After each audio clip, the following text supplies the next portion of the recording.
This is Brother Peter Dimond, and Brother Michael recently read a book called The Devil in Connecticut by Gerald Daniel Brittle, which he found to be interesting and which he recommended me to read. And he wanted to offer some comments about the book, but he's been sidetracked with some other things. I read the book and I found it to be very interesting, and I found it to have a number of different elements which can teach us certain things. So I'm going to offer some different comments about this book. The story involves a Novus Ordo family in Connecticut, and the story began in 1980. The main family involved in the story had the last name of Glatzel. The parents of the family were named Judy and Carl. Judy was a Novus Ordo, quote, Catholic, and Carl was unbaptized. They had 4 children, Debbie, their eldest, who was 26. Then they had Carl Jr., Alan, and David. Carl Jr. was 14, Alan was 13, and David was 11. The story also involves, to a certain extent, another family with the last name of Johnson. Debbie, who was the daughter of Carl and Judy Glatzel, had been living with this woman named Mary Johnson and her children because she was working as a dog groomer. And Debbie basically got involved with Mary Johnson's son named Arn, and they were planning on getting married, but in the meantime they had been living in a state of sin. So Debbie was living with Mary Johnson and her children, including Arn, in their home. But the situation became such that they became unhappy in the house with all of them there in the particular place where they were living. So they looked for a bigger place in a more rural environment where they could live. So what happened was they found this house which they had planned to rent, and Mary Johnson and her children were going to stay in the main house, and Arn and Debbie were going to stay in basically a connected sort of apartment. And so Debbie and Arn went out to the house to visit and basically to unload their belongings, because I guess they had already agreed to take out the rent on the house prior to having really visited it.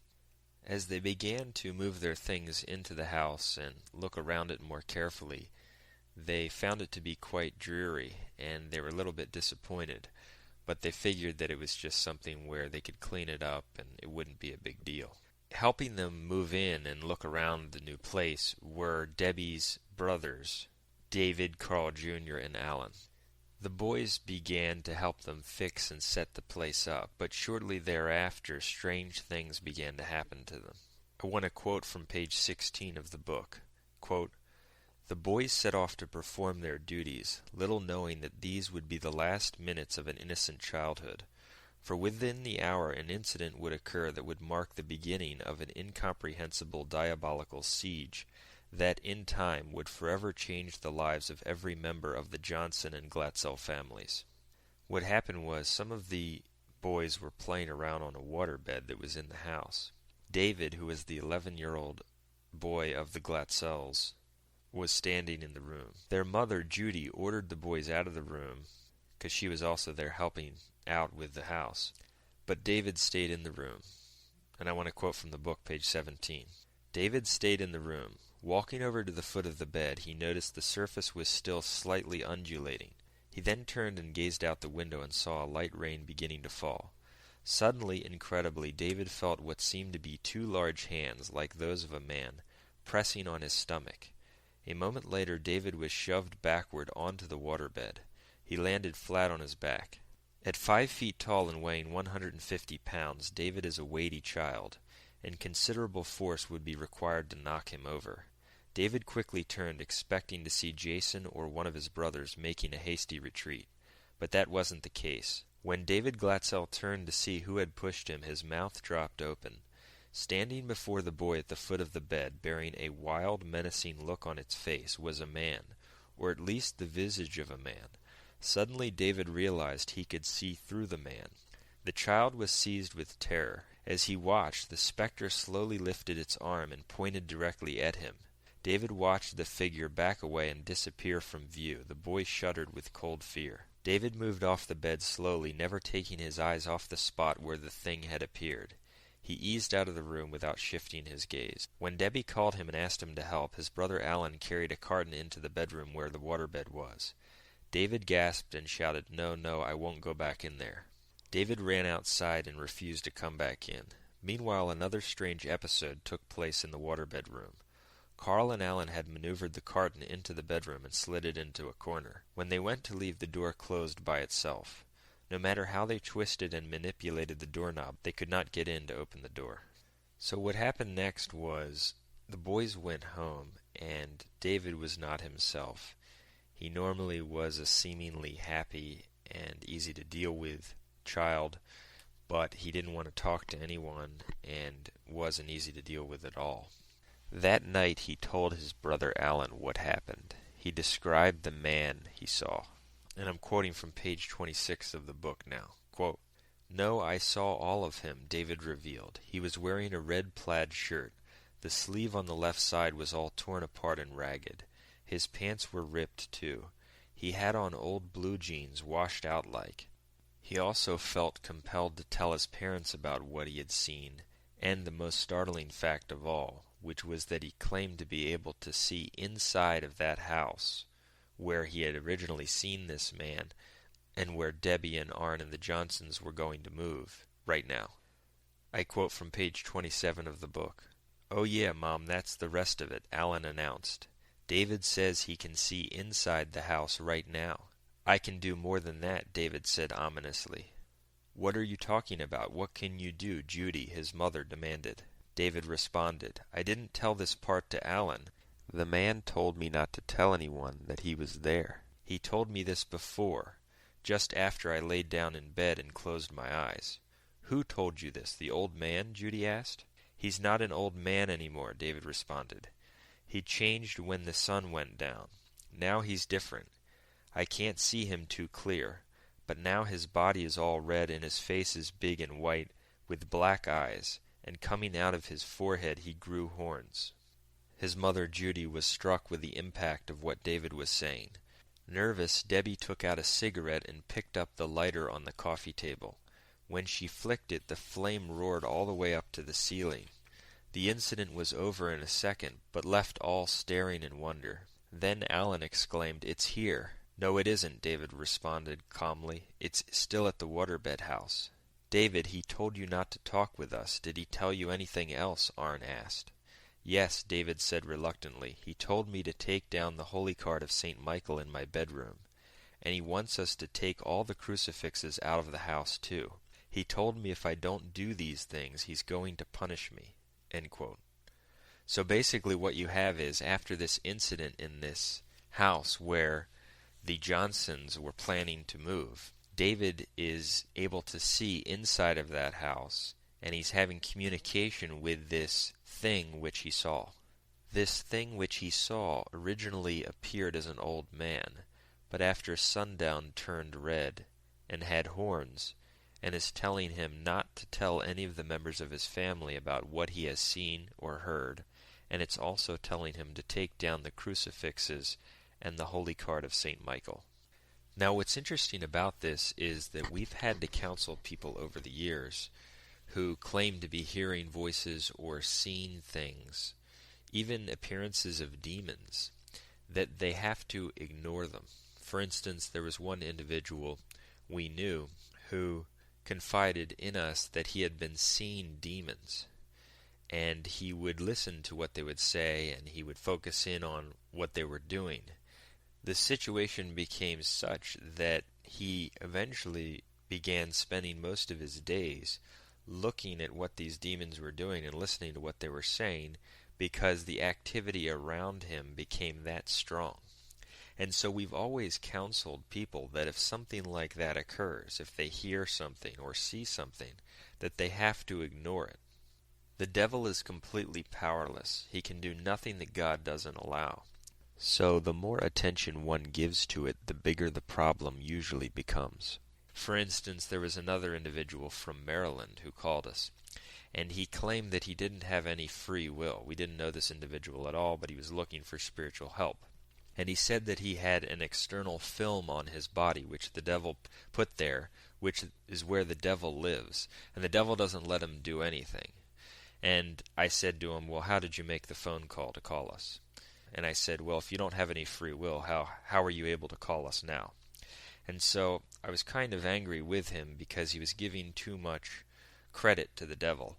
And I instructed him to simply ignore all these things which were happening to him and focus on simply being a good Catholic, believing in what the Church has taught, living the life of grace, making a good confession, and ignoring all of these things and external phenomena which were occurring in his life. And I said that if he did that, they would go away and his problem would be solved. Well, unfortunately, he didn't listen, he didn't agree, and he said, you don't understand my problem, it's much bigger than that. And we even told him that people often, in their own pride, exaggerate the significance of their own problems, or want to make themselves believe that their problem is more complicated than the simple remedies that the Church offers, which first and foremost include being a good Catholic, living the life of grace, praying the rosary, doing your spiritual reading, avoiding the occasions of sin, etc. They don't want to hear those simple answers, so they say it's much bigger than that, and it requires much different means. And so we didn't hear from this individual for many months, probably over a year, until one night we received a call from his mother, who is not a Catholic, and she called us because this individual, told her to call us because he was undergoing absolute possession. He was screaming in the middle of the night, running up and down the steps, waking up the neighbors. She put it on speakerphone and he was screaming out all kinds of blasphemies. I could even hear him in the background say, and I'm quoting, yelling out, quote, Antichrist. And what's incredible is that he was yelling out the exact same thing, Antichrist, that the woman in the exorcism video on our website was saying in that exorcism. And so because he thought his problem was bigger than the simple remedies that the Church offers and didn't simply ignore all of these external phenomena, his problem grew and exploded and ended in possession, and it was in large part due to his own bad will, we believe. And so I wanted to mention that now because we see the same thing beginning to occur in this story which we're talking about. Some external phenomena are occurring. This young boy named David, who's 11, is hearing these voices. It's telling him to do things. It's telling him to obey him.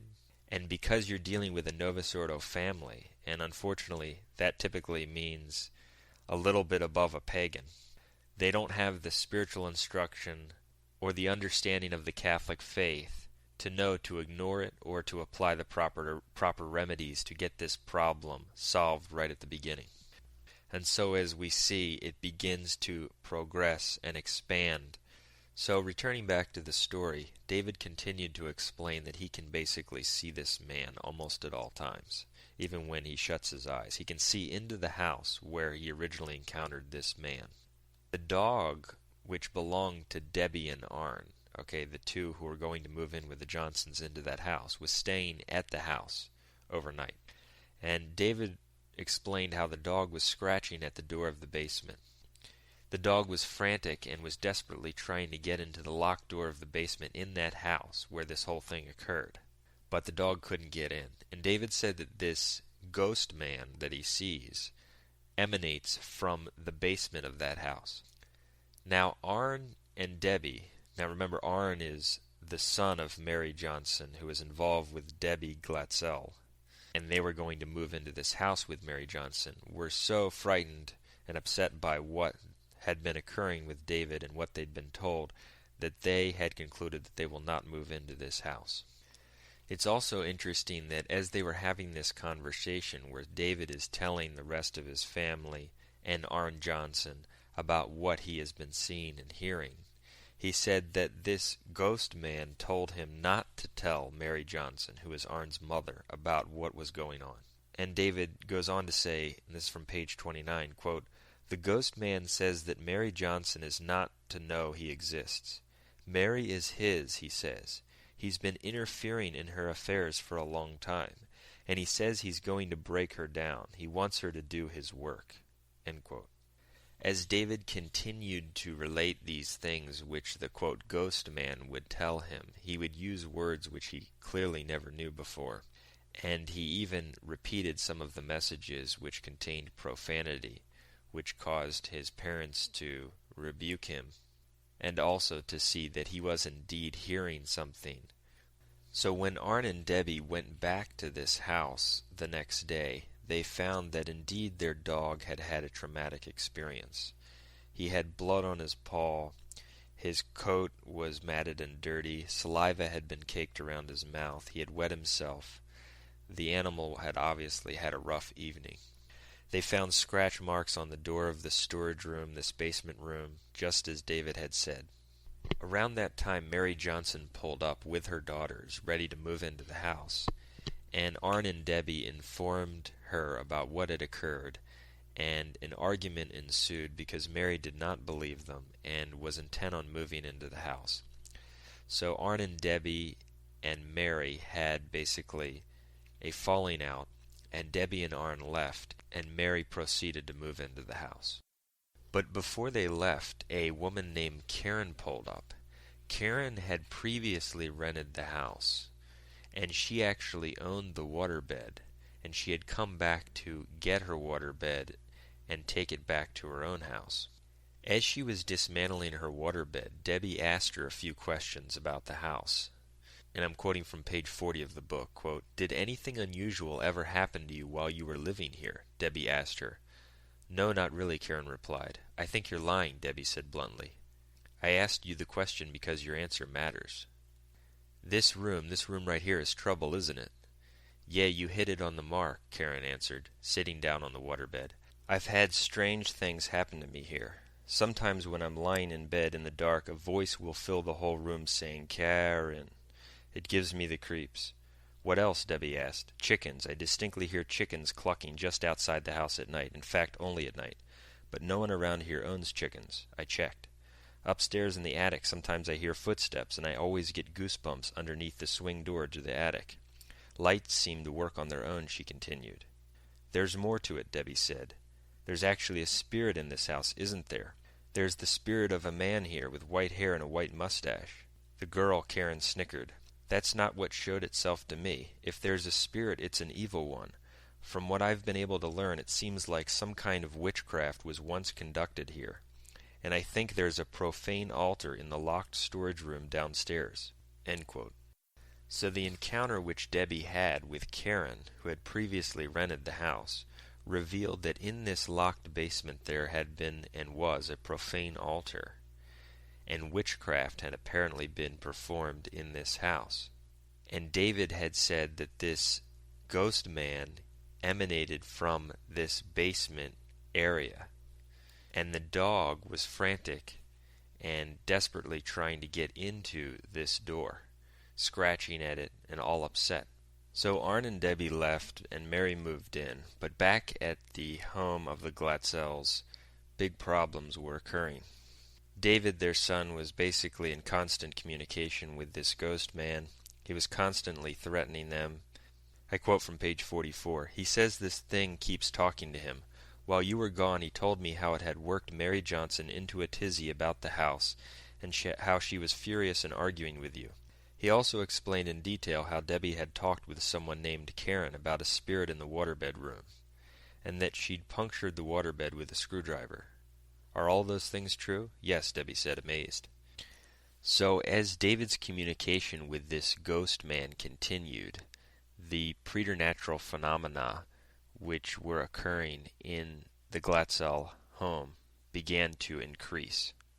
They would see the rocking chair moving even though no one was sitting in it, as if someone were actually sitting in it. David would begin to be threatened by this ghost man for having told others of his existence.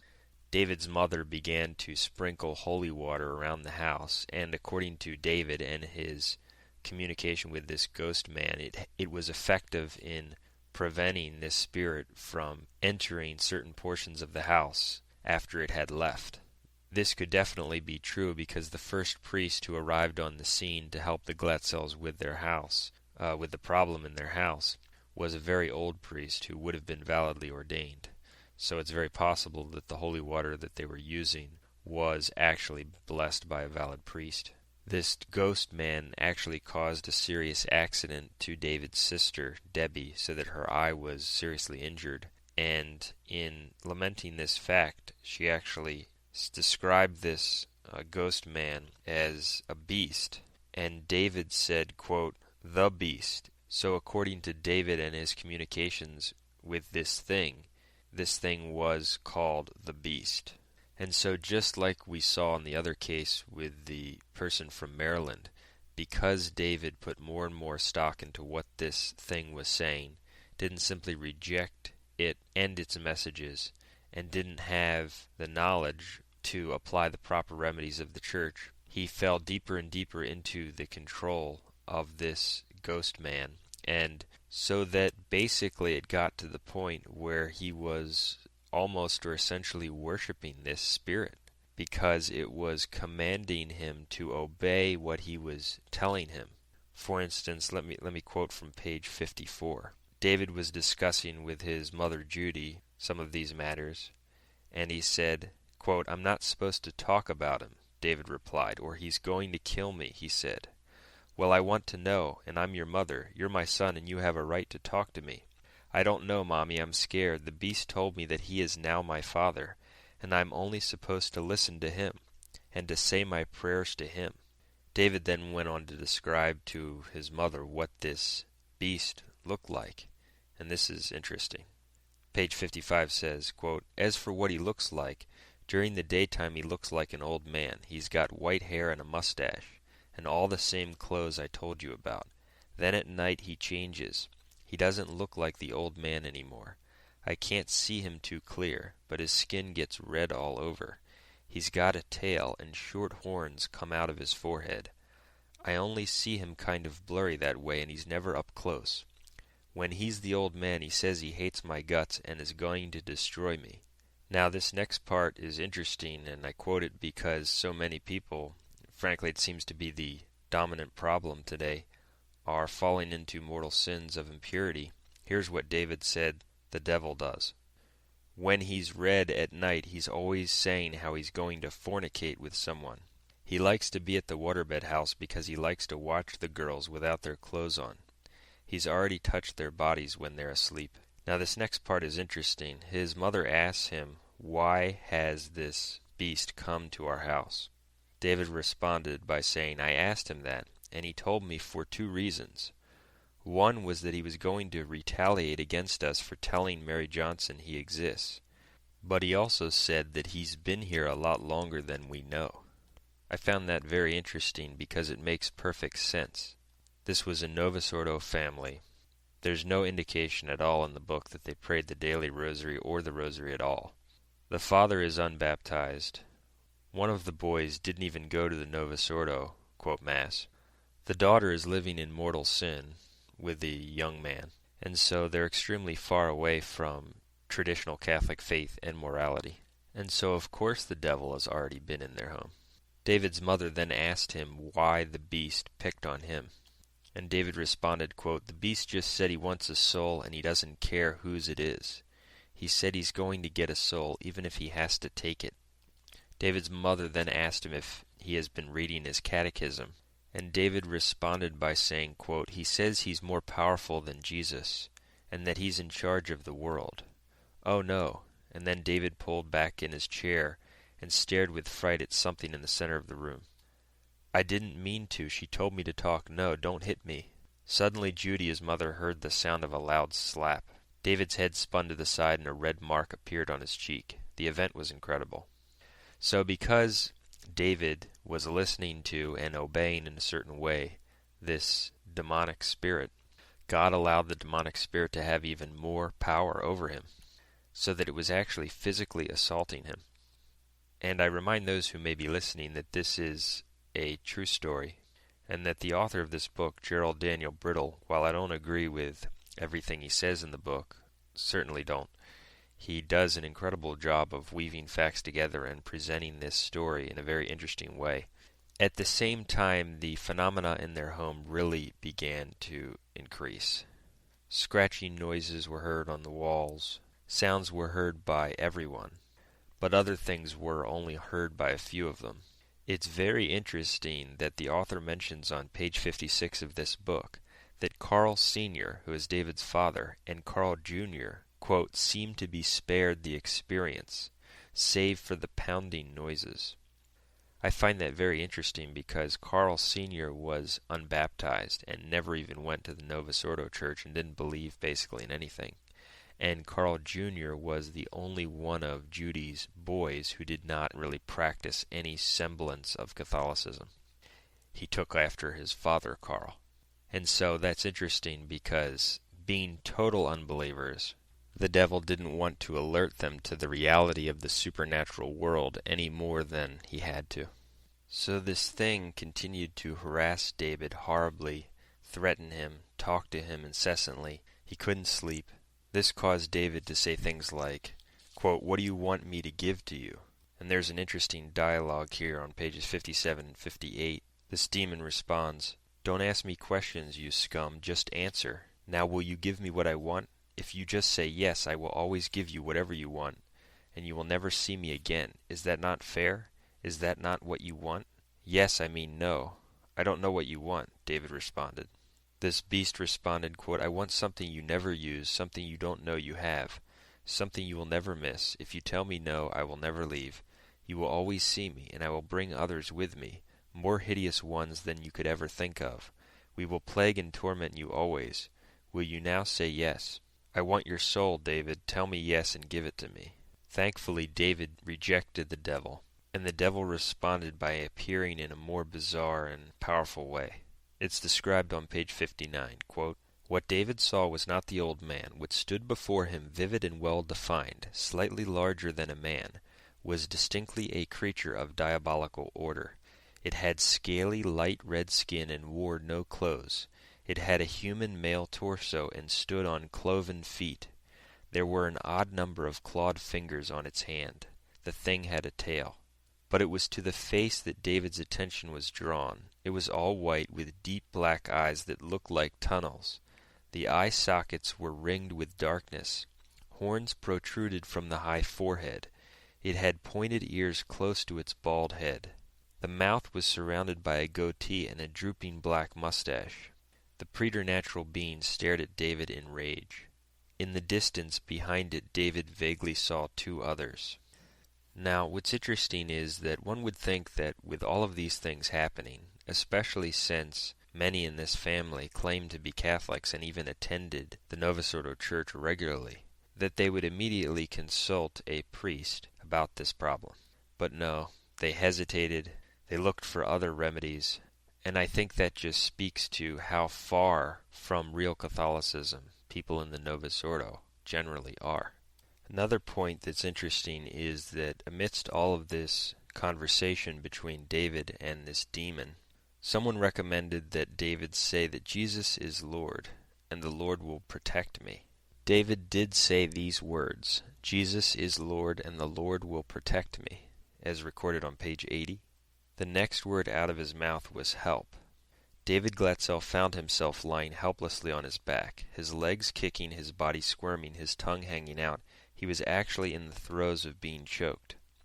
Out of nowhere, David was engaged in a struggle for his life as he desperately tried to pull two unseen hands away from his throat. Then, before anything could be done to help him, the attack was over. David lay flat on his back, panting and coughing. Visible on his neck were unmistakable impressions of fingers. David was not attacked again that night. Now I find this very interesting because when the person recommended David to say, "Jesus is Lord and the Lord will protect me," David was correctly putting his trust and faith in Christ. And so he was immediately attacked by the devil to try to dissuade him from doing anything like that in the future. But the attack ended shortly, and he wasn't again attacked the entire evening, even though in evenings past he had been harassed for many, many hours. So in my opinion, that probably was a little test from God, that for correctly putting his trust in God and not focusing on what the devil was saying or doing, he was going to be quickly attacked once that day, but the rest of the evening he couldn't be harmed.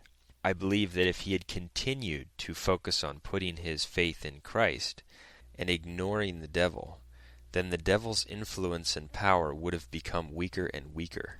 But as a sort of test, because he had put his trust in the devil and his confidence in what the devil had been saying, God allowed the devil to give him that one attack. But the rest of the evening he was not harmed. And so he was getting a message there of the true way to solve his problem, but he was also getting a test to see if he would utilize the proper remedies and place his faith in God alone. Now, the first priest who did arrive when the Glatzels finally decided to call the Novus Ordo priest was an older, validly ordained Novus Ordo priest. He even gave some blessings in Latin. That seemed to have a temporary effect, but you could see even with him that there wasn't a readiness to really believe that these things were occurring, or at least a willingness to be aggressive in taking spiritual remedies to expel these entities.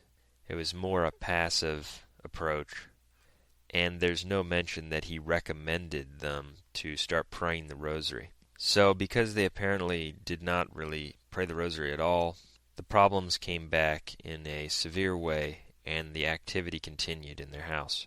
The priest was called again and recognized that steps toward exorcism probably should be taken, but he said that he wasn't the proper man for the job. He recommended them to consult the Diocese of Bridgeport so that it could begin an investigation to see whether exorcism would be an option. In the meantime, these were the type of things that were occurring in the house which David claimed to see. Quote, he saw a bluish ball of light. The ball of light grew radiant, then elongated into a pencil-thin beam, which broadened out to the size of a man. The beam grew vivid in detail until a fourth entity materialized in the room.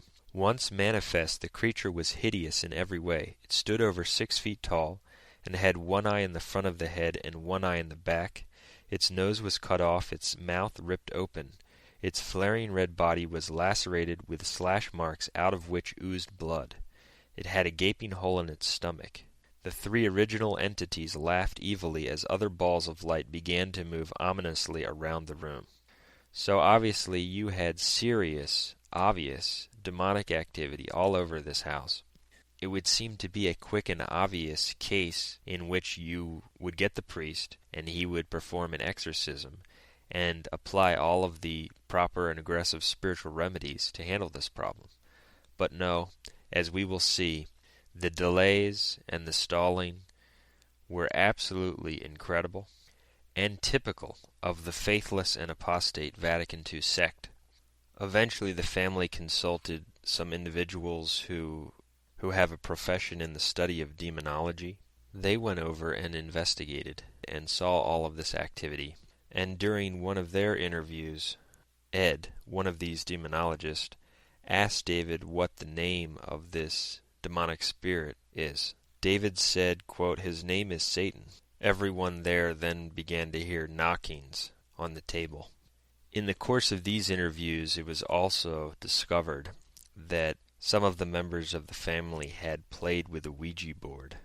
So obviously, having practiced the occult in this way was a major reason that they were having these problems. And some of those who had played with the Ouija board included Debbie and Judy, who went to the Novus Ordo church regularly. The old priest, Father Dennis, who was going to possibly help them, but was not at this point in good enough shape to do it, went out of the country on vacation, and 2 other priests were assigned to help them. To give you an example of how faithless these Novus Ordo priests typically are and were, even back then, around 1980, this is from page 141 of the book.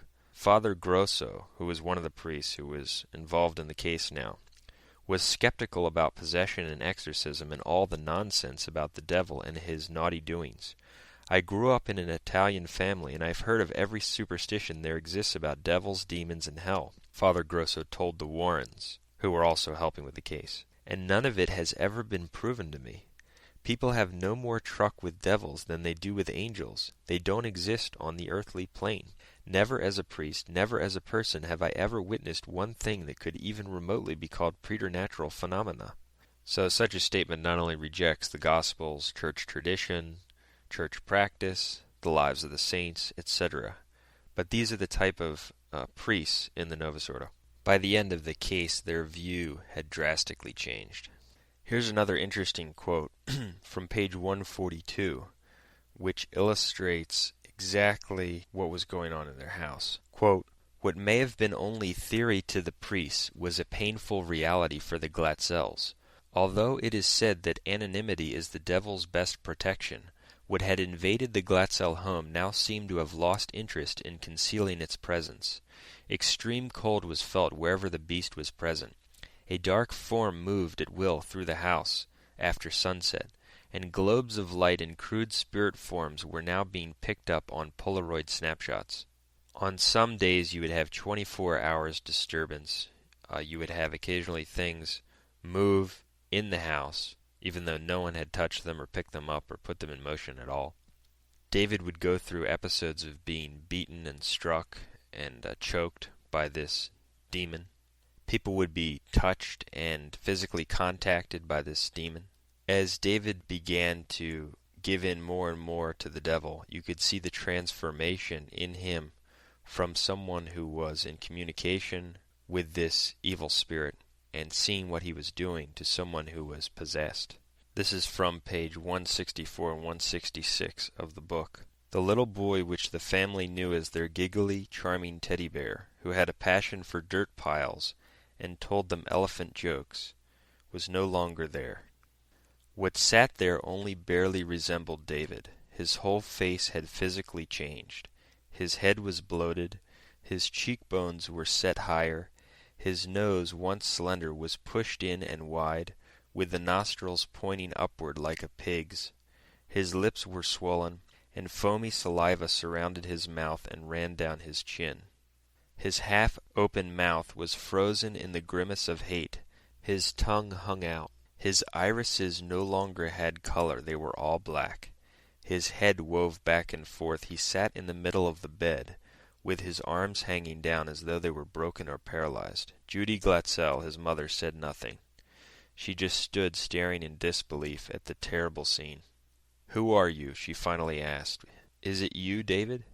From the direction of David's body came a hoarse voice. "David's not here. David's gone. His soul is mine." Judy screamed hysterically. David then began to call his mother filthy names, and he even tried to kill her. So while all of this was occurring, they had contacted the diocese to try to get the process started so that an exorcism could be done. But they stalled. They received no help, no response. On page 178 we read, quote, "Finally matters grew so bad and the pressure became so intense that on August 8th, Fathers Grosso and Milia went directly to Bishop Curtis and requested that exorcism procedures be considered. Fortunately, word came down a few days later to start assembling paperwork and to advise the family of the steps they'd have to take in order for major exorcism to be conducted. So this is how ridiculous, absurd, and evil the Vatican II sect is.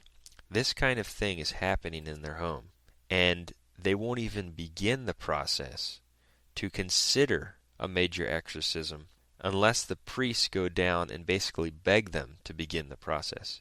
And that's just to begin the process after they've already essentially begged the diocese for help. We saw a similar thing in the other book we talked about concerning the exorcism of Annalise Michel.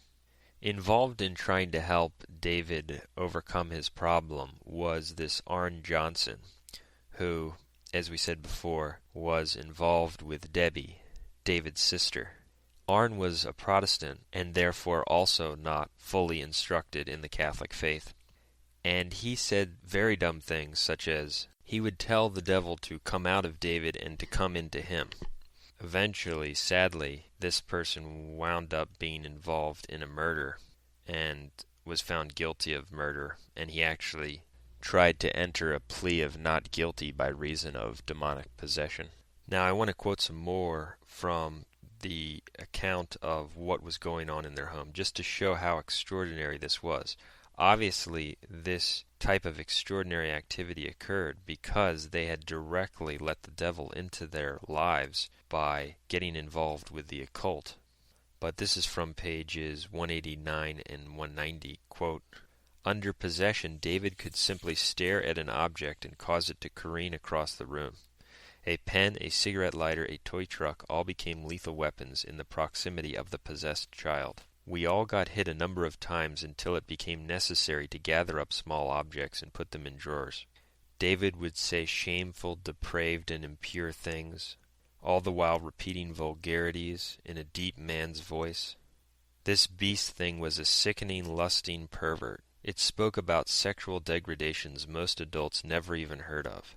Sin and vice and lust and death and hatred of God is all it ever talked about once it got going." So after weeks and weeks of this kind of thing, the apostate diocese finally relented and allowed a form of exorcism for David. But what's incredible is that the Novus Ordo bishop had refused permission for the Roman ritual, so that a form of exorcism could be performed, but using a different liturgy or rite, not the Roman ritual, not the full exorcism ritual. I mean, what more does one have to say about the Vatican II sect and its apostate bishops? So the book goes on to cover how lengthy exorcisms occurred, during which all kinds of horrible things occurred, proving further that David was indeed possessed. But his problem was not solved. He did not seem to be freed. And in the intervening period, this murder occurred, which the book explains and covers. The book ends by covering how David and his family consulted some different kinds of priests from Canada who apparently seemed to at least put a stop to the major problem. Although they seem to be involved with the charismatic movement, which we certainly do not believe is of God. So who knows whether this really put a stop to his problem. But I think that this story teaches us a lot about a number of things. It reminds us of the spiritual warfare in which we're all engaged.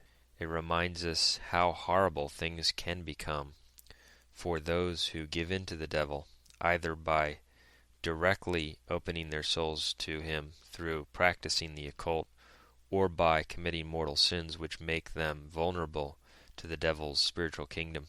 It reminds us how the devil feasts on sins of impurity, sins of lust.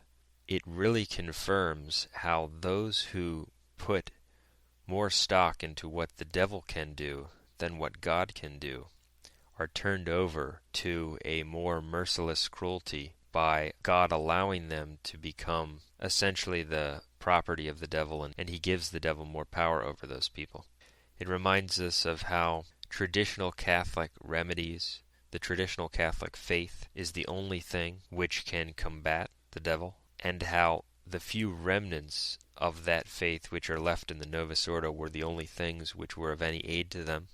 It shows us again how the Vatican II sect and its apostate hierarchy are extremely slow to even believe that such things are occurring, let alone to offer any substantial help to overcome them.